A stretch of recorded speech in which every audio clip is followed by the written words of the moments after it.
कल हमने सीखा कि खुद को इमोशनली कंफर्ट कैसे करते हैं। आज एक और इम्पॉर्टेंट टॉपिक को हम समझेंगे। खुद की इमोशंस को समझे कैसे। बहुत बार ऐसा होता है कि हम अपने इमोशंस को समझ ही नहीं पाते कि वो हमसे क्या कहना चाहते हैं। कभी बिना रीज़न बुरा लगता है, कभी किसी को देखकर अजीब सी जेलसी फील होती है, कभी छोटी सी बात पे इरिटेशन होने लग जाता है, कभी इतना ओवरथिंकिंग होता है कि खुद पे ही गुस्सा आने लग जाता है। और फिर आप क्या करते हो? इमोशंस को इग्नोर या खुद को जज। लेकिन कभी आपने सोचा है कि आपकी इमोशंस हो सकता है गलत ना हो सकता है आपके इमोशंस आपसे कुछ कहना चाहते हो।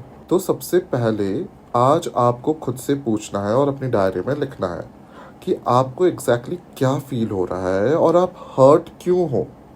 क्या इसका रीज़न अकेलापन है, या रिजेक्शन है, या डिसअपॉइंटमेंट है, या कोई और कारण है जिसके कारण से आप हर्ट हो।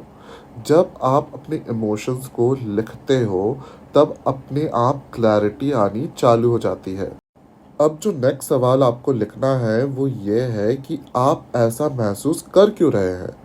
कभी सैडनेस के पीछे ये रीज़न होता है कि आप अपने अंदर कोई कमी महसूस कर रहे होते हो। कभी कभी जेलसी इसलिए होता है क्योंकि हम भी अपने अंदर उन चीज़ों को चाहते हैं जो दूसरे व्यक्ति के पास है।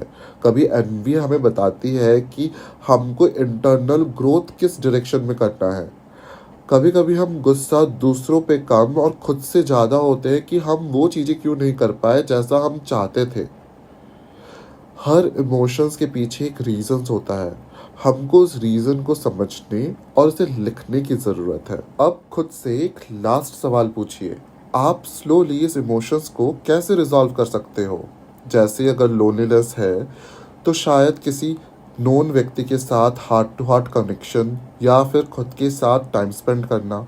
अगर जेलसी है तो जज नहीं, समझना कि उनमें ऐसा क्या दिख रहा है आपको जो आप अपने लाइफ में बिल्ड करना चाहते हो।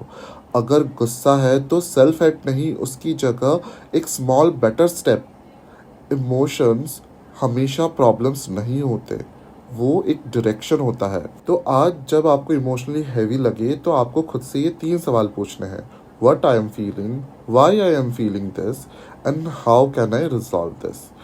सिर्फ लिखना है आंसर्स, उसको जज नहीं करना, उसको फिक्स नहीं करना, सिर्फ समझना है। कभी कभी हीलिंग इमोशंस को चुप कराने में नहीं बल्कि उनको सुनने में होती है। कल मिलते हैं डे 8 में। एक दिन में नहीं पर रोज थोड़ा थोड़ा हील करेंगे।